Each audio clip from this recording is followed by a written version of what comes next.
abogados militares y de la página de abogados militares de Facebook, reciban un cordial saludo a todos nuestros seguidores, compañeros militares en activo, retirados o retirados, también como aquellos que se han ido de baja por diferentes motivos de las Fuerzas Armadas Mexicanas, y sobre todo los que están interesados en ampliar sus conocimientos de la legislación militar que rige su actual situación como individuos, como personas humanas que somos. Hace unos días tuve una pequeña charla, una breve charla con ustedes, en la cual hablamos acerca de la situación de los militares retirados, específicamente donde concluimos que los militares retirados no están sujetos a la disciplina militar y por lo tanto tampoco tiene jurisdicción el fuero de guerra para someterlos pues a un proceso penal, argumentando que violaron la disciplina militar. Tampoco la Secretaría de la Defensa Nacional. La Secretaría de la Defensa Nacional pierde su jurisdicción al momento en que los secretarios de la Defensa Nacional o de Marina acuerdan la baja del militar y lo colocan ya sea en una situación de retiro o bien acuerdan su baja del ejército y Fuerza Aérea o de la Armada de México respectivamente, sin ningún derecho a la seguridad social. Ya eso ya quedó perfectamente claro y explicado. Sin embargo, de esta pequeña charla también han surgido algunas dudas que nos han manifestado a través de las redes sociales o a través relacionadas con la charla que anteriormente tuvimos.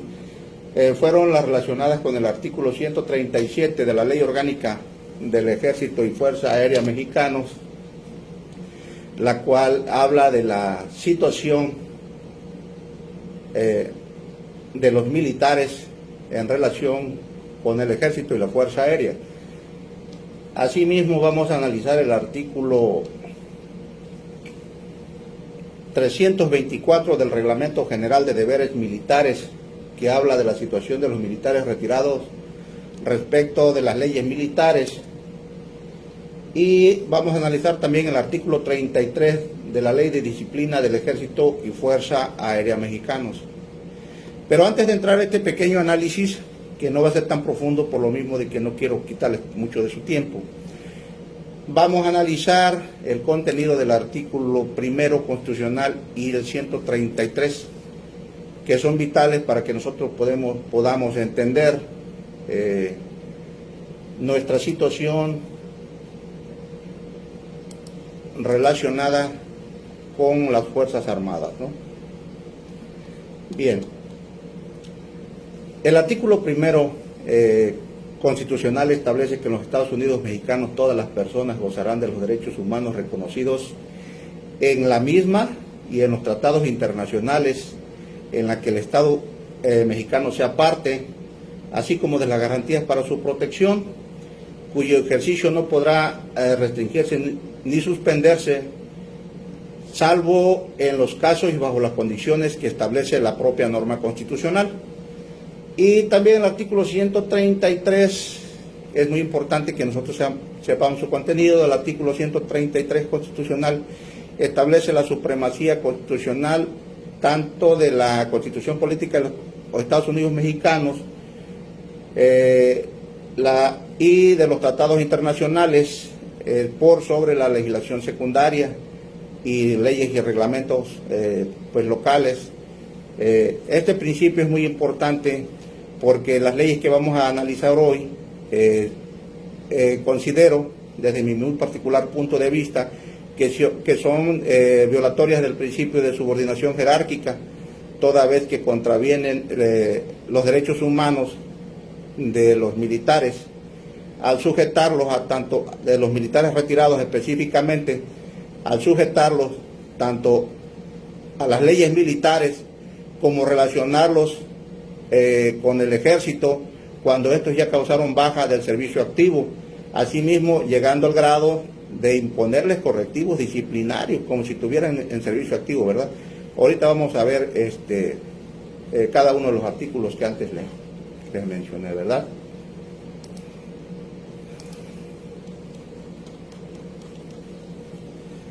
Bueno, Antes de profundizar más, un poquito más en el artículo, en los artículos militares de la legislación militar, vamos a recordar que todas las personas, ¿verdad?, todos los seres humanos o individuos que causan alta en el Ejército, Fuerza Aérea o Armada de México, es decir, en las Fuerzas Armadas de la Nación, por ningún motivo pierden sus derechos humanos fundamentales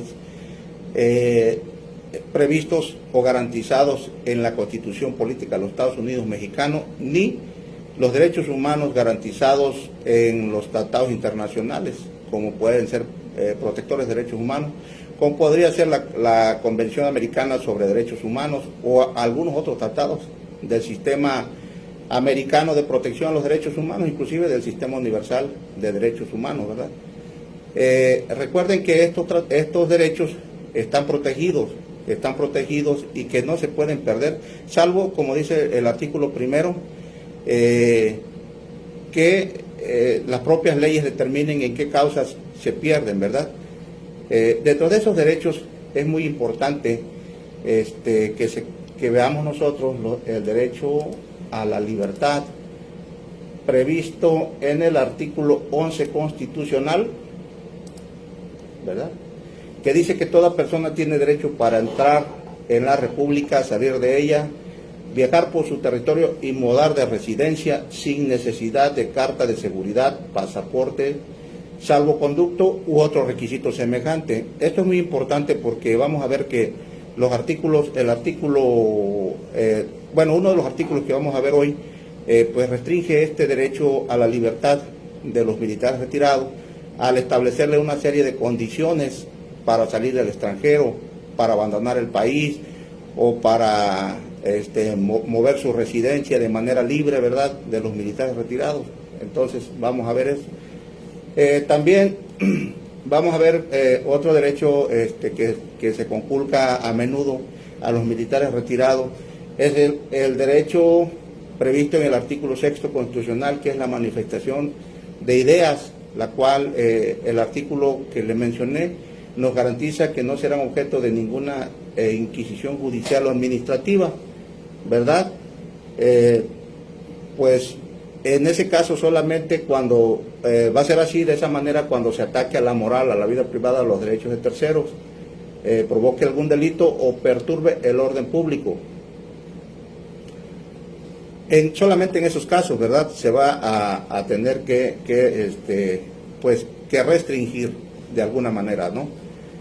Ahora bien, una vez hecho esa pequeña aclaración, vamos a entrar al análisis un ligero análisis, ¿verdad?, del artículo 137 de la Ley Orgánica del Ejército y Fuerza Aérea Mexicano, y sus artículos conexos que están ahí, como son el artículo 179, 180, el 181, 82, 83, bueno, hasta el 188 de la Ley Orgánica del Ejército y Fuerza Aérea Mexicano, ¿verdad? ¿Qué establecen estos artículos? Es muy importante el artículo 137 de la Ley Orgánica, que dice que, de acuerdo con la situación en el Ejército y Fuerza Aérea, los militares se consideran, dice, en activo, en reserva y en retiro, ¿verdad? En activo, la Ley Orgánica establece quiénes son los que se encuentran activos, pero de manera general, que los militares que se encuentran activos son los que se encuentran en servicio.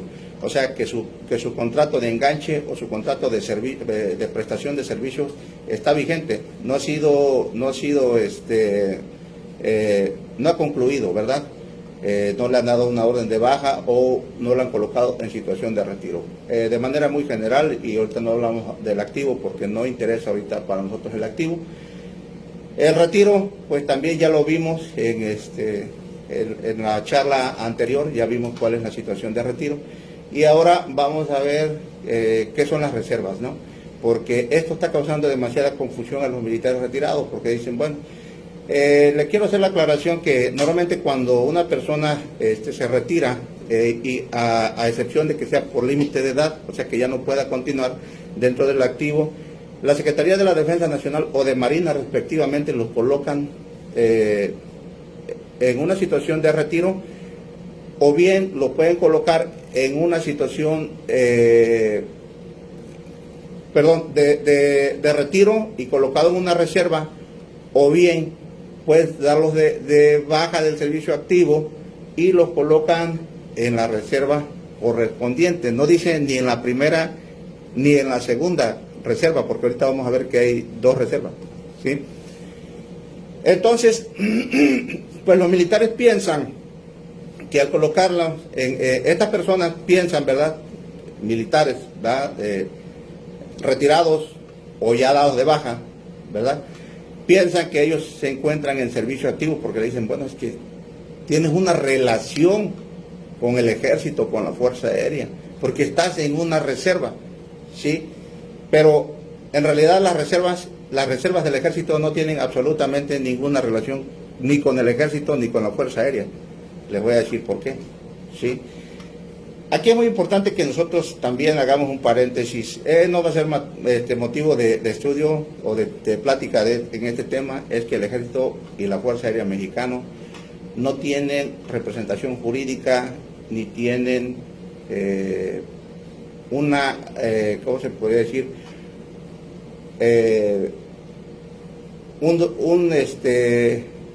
Una representación jurídica que vele por sus intereses, porque quien vela por los intereses de dichas Fuerzas Armadas no son las comandancias del Ejército ni de la Fuerza Aérea, sino que es la Secretaría de la Defensa Nacional.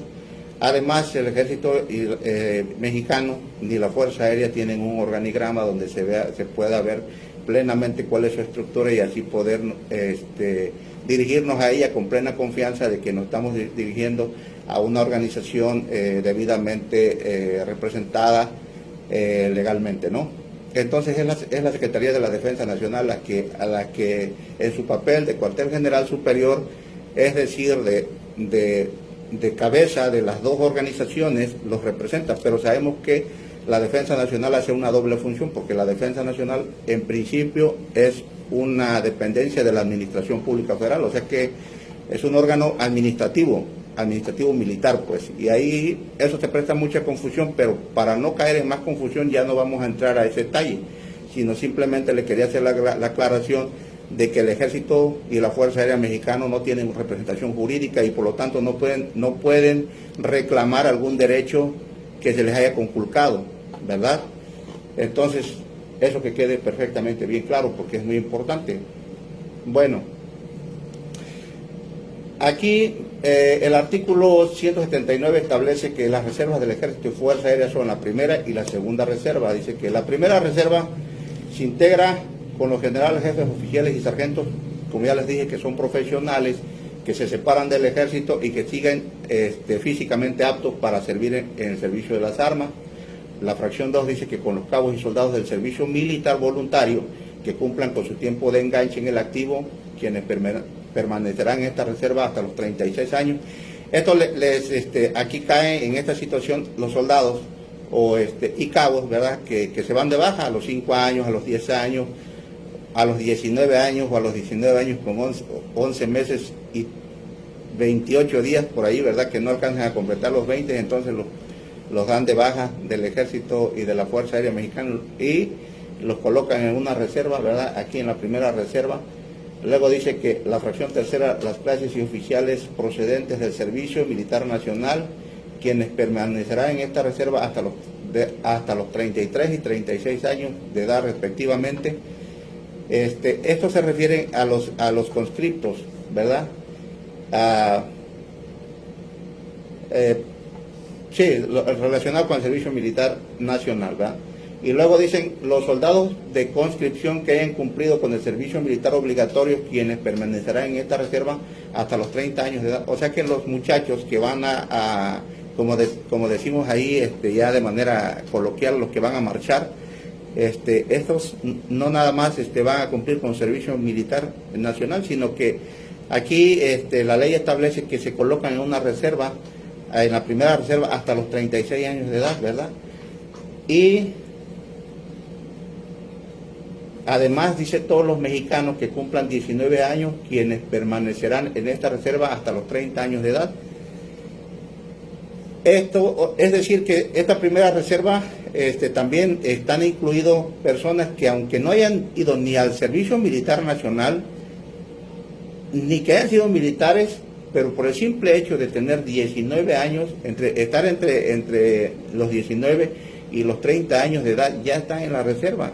Imagínense, o sea que no tienen nada que ver con el ejército, absolutamente nada, porque ellos nunca han firmado ningún contrato, ni siquiera se han ido a parar a una instalación allá militar a dar sus servicios, pero están en la reserva, forman parte de la reserva, ellos no saben, pero están ahí, ¿verdad? Y luego la fracción sexta dice, los mexicanos mayores de 19 años, sin limitación de edad máxima, que desempeñen actividades que con la debida anticipación haya sido clasificado en el reglamento respectivo de posible utilidad para el Ejército y Fuerza Aérea. Estos reservistas deberán estar previamente organizados en unidades que permitan su eficiente utilización. Miren, acá. Esa es la primera reserva. Luego la segunda reserva, pues tiene otra serie, por ejemplo, que dice que la segunda reserva se integra con el personal que ha cumplido su tiempo en la primera reserva y se encuentre físicamente apto para el servicio de las armas. Esos, o sea, los que pasan que cumplan con la primera reserva, en la primera reserva y se encuentren físicamente aptos, los pasan a la segunda reserva y así se constituye, ¿verdad?, los cabos y soldados del servicio militar voluntario hasta los 45 años de edad. Las clases oficiales procedentes del servicio militar nacional hasta los 45 y 50 años de edad respectivamente, y los soldados de conscripción cumplidos y los demás mexicanos a que se refiere la fracción quinta del artículo anterior hasta los 40 años de edad. O sea que, por ejemplo,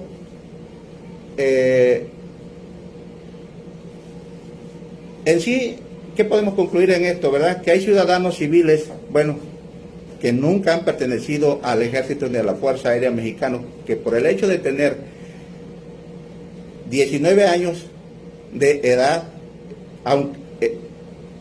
desde los 19 a los 30 están considerados en la primera reserva, aunque ellos no lo sepan, porque ellos nunca van a ninguna lista de control, nunca le dicen a qué unidad pertenecen, quién es su comandante, no se adiestran. Entonces, y esto pasa así porque las reservas del Ejército y la Fuerza Aérea Mexicana son reservas inactivas. ¿Qué quiere decir que son reservas inactivas? Que nunca se constituyen.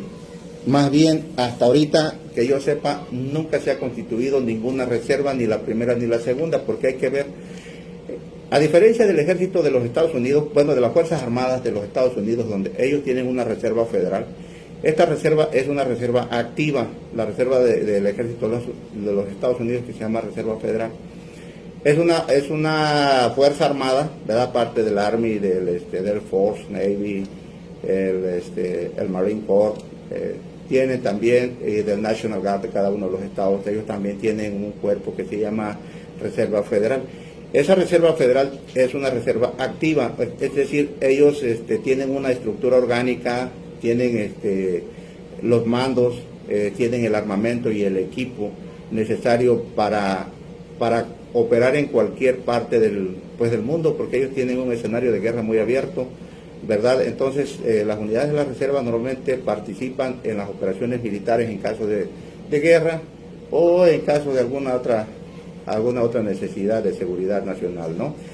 Entonces, ellos son un cuerpo activo, porque sus integrantes pasan listas. Creo que yo cuando estuve por allá, realizando algunos cursos con estos señores, tuve unos compañeros de la reserva. Ellos pasan lista de adiestramiento, hacen adiestramiento un fin de semana al mes, ¿verdad? Reciben un salario y pues tienen su armamento y su equipo orgánico para cuando sean llamados y se active ese cuerpo, pues ellos salen, ¿verdad?, a cumplir con su misión, y con tanta eficacia como lo hace el cuerpo permanente del Navy o el Army o cualquier otro cuerpo, ¿verdad?, de su fuerza de seguridad. O sea, esa es una reserva activa. En el caso de nosotros no tenemos esa reserva activa, ni la primera ni la segunda reserva son reservas activas.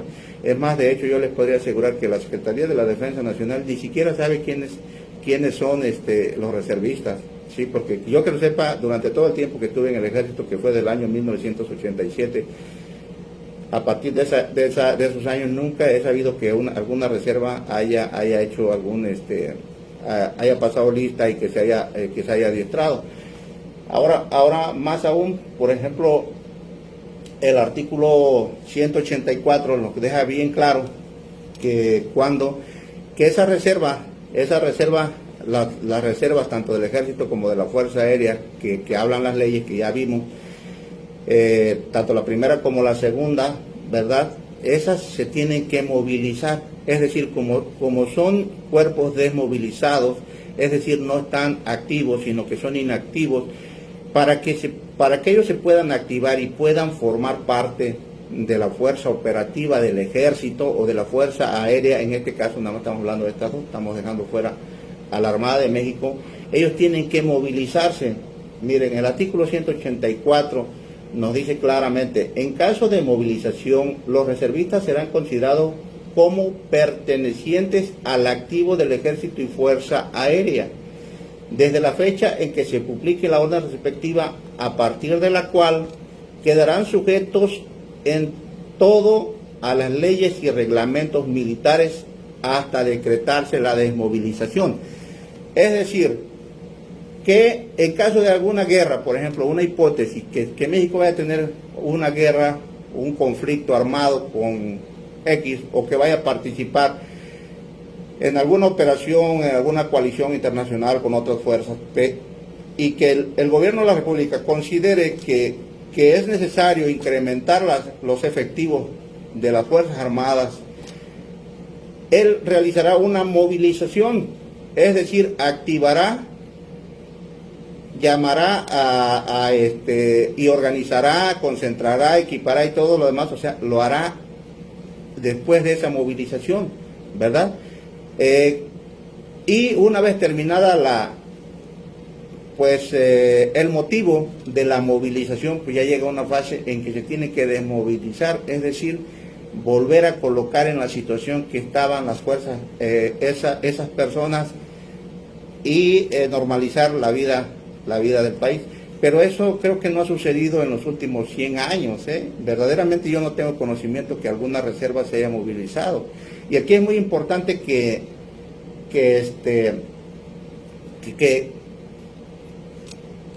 remarquemos, ¿verdad?, que el personal que se encuentra en la reserva va a quedar sujeto a las leyes militares desde la fecha en que se publique la orden de movilización, ¿sí?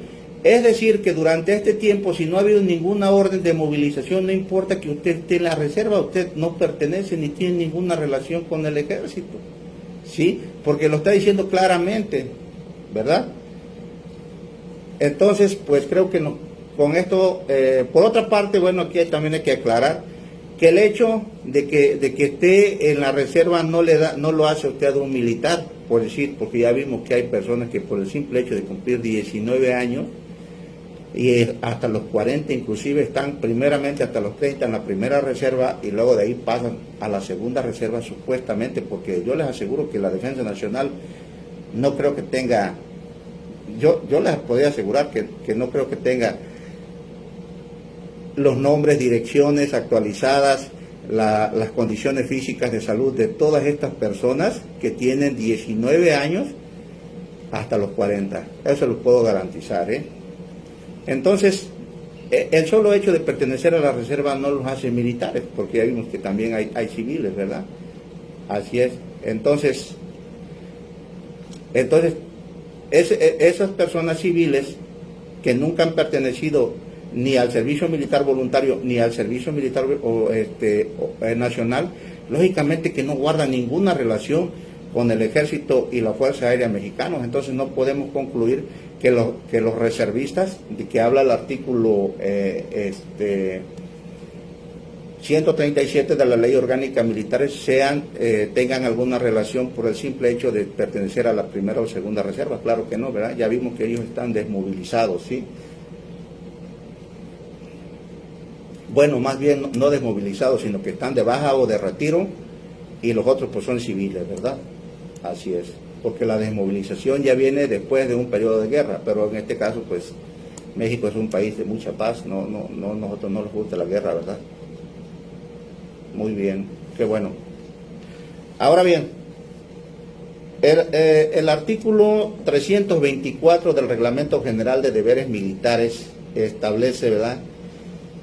Los militares retirados están sujetos a las leyes que rigen el ejército, tienen derecho a usar el uniforme correspondiente, a que se les guarden las consideraciones de su jerarquía, a cambiar de residencia dentro del territorio de la República, con obligación de dar parte a las autoridades militares y a viajar fuera del país con permiso de la Secretaría de Guerra. Fíjense nada más, fíjense nada más. Los acaba de quedar perfectamente claro que los militares retirados no se pueden regir por leyes militares. Ya nos ha quedado bien claro porque nos lo aclaró el artículo 184, ¿verdad?, de la Ley Orgánica del Ejército y Fuerza Aérea Mexicano, que los reservistas, para que puedan pasar el activo, tienen que ser movilizados, y que a partir de esa fecha, de la fecha de la movilización en adelante, quedarán sujetos a las leyes y a los reglamentos militares, no antes, ¿sí? Entonces, esto ya no tiene tanto caso explicarlo porque sería redundar en lo que ya nos está aclarando la ley.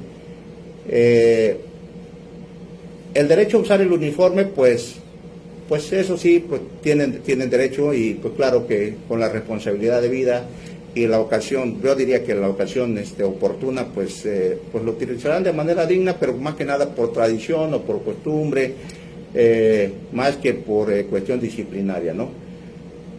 A que se le guarden las consideraciones referentes a su jerarquía, bueno, pues esas son consideraciones meramente morales, ¿no? Desde luego que el respeto es mutuo, ¿no? Si una persona que ostenta un grado superior no se sabe comportar, definitivamente va a tener problemas con los subordinados. Eso pasa aquí, pasa en China también. Eso no es necesario, no necesita uno mucho conocimiento para saber cómo funciona el respeto mutuo, ¿va? A ver, esto, por ejemplo, donde sí ya hay violaciones a los derechos humanos, por ejemplo, al derecho a la libertad, ¿verdad?, de residencia, es donde la ley, donde el artículo 324 del reglamento le está imponiendo la obligación de que le informen a la Secretaría de la Defensa, bueno, en este caso dice la Secretaría de Guerra, ese no se ha actualizado, fíjense, la Secretaría de Guerra desapareció desde los años 40, pero esto no se ha actualizado, así está, así está ahorita, está vigente, así dice Secretaría de Guerra, la Secretaría de Guerra desapareció desde los años 40, pero todavía está así, pero bueno. Entonces, al imponerle la obligación de informar, ¿verdad?, a dónde se van a ir a vivir, pues lógicamente que eso es violatorio del artículo 11 constitucional, ¿verdad? Igualmente, ¿por qué tendrían ellos que pedir autorización? Una persona que ya está retirada, que ya no tiene absolutamente nada que ver con el ejército, ¿por qué tendría que pedir autorización para viajar al extranjero? Posiblemente viaje por alguna necesidad personal, vacaciones o lo que sea, pues todos tenemos derecho, porque es un derecho humano fundamental el poder salir del país, ¿verdad? Lógicamente que tenga su visa, si no de allá lo van a estar deportando, desde luego, ¿verdad? Pero eso ya son otras cuestiones. Entonces, este es un artículo violatorio de la Constitución Política de los Estados Unidos Mexicanos, a todas luces, ¿verdad? No se necesita saber tanto de leyes, ¿verdad?, para que nos demos cuenta de que es un artículo que no se subordina a la Constitución Política de los Estados Unidos Mexicanos, porque le está poniendo obligaciones, y claramente se dice que tienes la libertad de moverte sin necesidad de salvoconducto, pasaportes, ni nada por todo el territorio nacional, y de entrar y salir del país. Entonces, ¿por qué este artículo le está restringiendo ese derecho a la libertad sin ningún motivo? O sea, sin ningún motivo, porque como ya quedamos, los militares retirados no tienen absolutamente nada que ver con las Fuerzas Armadas, ¿sí? Ahora bien, en lo relacionado con el artículo 333 específicamente, bueno, este artículo, el 33 de la ley de disciplina del Ejército y Fuerza Aérea Mexicanos, dice lo siguiente: los arrestos se impondrán a fracción primera, los generales y jefes hasta por 24 y 48 horas respectivamente, a los oficiales hasta por 8 días y a la tropa por 15 días, ¿no? Los generales, jefes, oficiales y tropas que no tengan destino fijo y se encuentren en disponibilidad cumplirán el arresto que se les imponga en cualquiera de los recintos militares señalados en el artículo 25 de esta ley. Pero aquí lo que interesa es el siguiente párrafo, ¿verdad? Dice, los militares en situación de retiro cumplirán el arresto en la instalación militar más cercana a su domicilio. Fíjense, esta ley de disciplina, el artículo 33 de la ley de disciplina estipula, ¿verdad?, que los militares retirados cumplirán, o sea que cumplirán el arresto en la instalación militar más cercana a su domicilio, pero ¿cómo van a cumplir ese arresto si ellos no están sujetos a las leyes militares, ¿verdad? Entonces, por lo tanto, pues ni siquiera tienen por qué arrestarlos, en realidad. Pero como vimos, aquí es muy importante hacer notar que la legislación militar pues carece de control constitucional. En la mayoría de las ocasiones, por ejemplo, la ley de disciplina del Ejército y Fuerza Aérea Mexicana fue expedida por decreto presidencial, es decir, no pasó por las cámaras, por el Congreso de la Unión, que es constitucionalmente facultado para emitir las leyes militares que regulen las Fuerzas Armadas Nacionales, y pues hacer un control de constitucionalidad de dichas leyes, ¿no? Sino que como estas leyes en realidad se crean allá en Lomas de Sotelo, ahí tienen unos legisladores, pues la Secretaría de la Defensa es el legislador cuando se le antoja, ¿verdad? Entonces, pues ellos hacen sus leyes a modo y pues le conculcan los derechos humanos a nuestros compañeros, ¿verdad? Así están las leyes militares, no han sido sujetas a ningún control constitucional. Lo mismo pasa con el reglamento, el artículo 324, ¿verdad?, que ya estamos viendo. Y eso nada más es esta norma, este artículo, pero si nosotros analizáramos todo el reglamento y toda la ley de disciplina del Ejército y Fuerza Aérea Mexicana, muy seguramente nos íbamos a encontrar con una serie de violaciones a los derechos fundamentales y a los derechos humanos de los militares, ¿no? Esto que quede claro, ya lo aclaré al principio, pero lo vuelvo a recalcar, que las personas que forman parte del Ejército en ningún momento pierden sus derechos humanos, porque los derechos humanos son irrenunciables. Yo no puedo renunciar a mis derechos.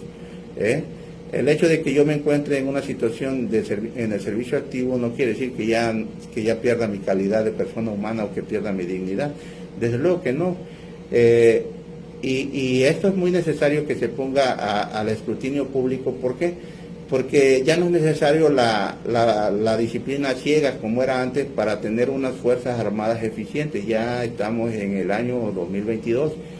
Entonces, pues es conveniente analizar la constitucionalidad de estos artículos, pues para garantizarle una vida digna a nuestras tropas, ¿verdad? Porque si nosotros le exigimos mucho a los soldados y no velamos por sus derechos humanos, o como ahorita que los soldados a través de la Guardia Nacional son los garantes de los derechos humanos de la ciudadanía, pero lo paradójico es que ellos no tienen garantizados los derechos. Entonces, pues yo como ciudadano o cualquier ciudadano, ¿cómo puede confiar en estas personas que por un lado o desconocen sus derechos humanos fundamentales o bien no tienen las garantías, no cuentan con las garantías necesarias para su protección? Pues entonces pues como que está difícil confiar en este tipo de personas, ¿no?